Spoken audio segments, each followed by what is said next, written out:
క్రీస్తునందు ప్రియమైన సజీవాహిని శ్రోతలందరికీ మన ప్రభువును రక్షకుడైన యేసు క్రీస్తు నామంలో శుభములు తెలియజేస్తా ఉన్నాను.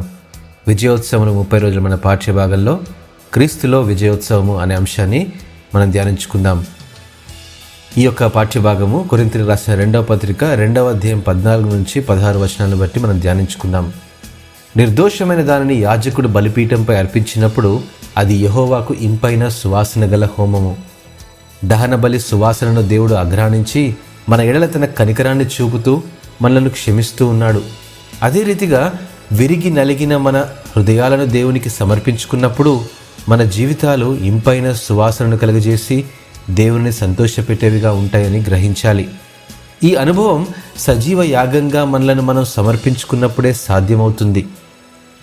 క్రైస్తవులమైన మనం దేవుని కొరకు మరియు మన చుట్టూ ఉండే వారి కొరకు ప్రత్యేకమైన సువాసన కలిగి ఉన్నాము.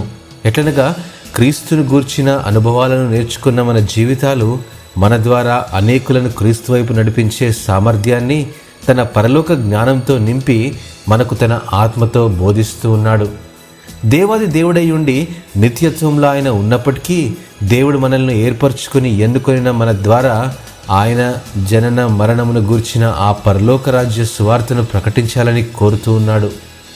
మనం నేర్చుకున్న సంగతులనే కాకుండా పరలోక సంబంధమైన మర్మాలను దేవుడు మనకు బయలుపరిచి రక్షించబడిన వారి కొరకును నశించిపోయే ఆత్మల కొరకును మన జీవితాల్లో క్రీస్తు సువాసన అయి జీవార్థమైన జీవపు వాసనగా ఉండగలమని గ్రహించాలి.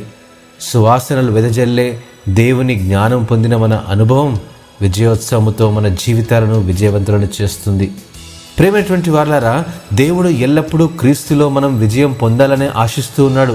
నేనంటాను, ఇంత గొప్ప పరిచర్యను గూర్చిన సామర్థ్యం మనలో లేకపోయినప్పటికీ మనం సమర్థులమని తాను నియమించిన మనలోని తలాంతుల ద్వారా పరలోక రాజ్య సరిహద్దులను విశాలపరిచే పనిముట్టుగా దేవుడు వాడుకుంటూ ఉన్నాడు. హల్లెలూయా. క్రీస్తు జ్ఞానం యొక్క సువాసన వెదజల్లే మన జీవితమే జీవన పరిమళం. ఇదే క్రీస్తులో విజయోత్సవం. దేవుడు ఈ వాక్యమును ఆశీర్వదించునుగాక. ఆమెన్.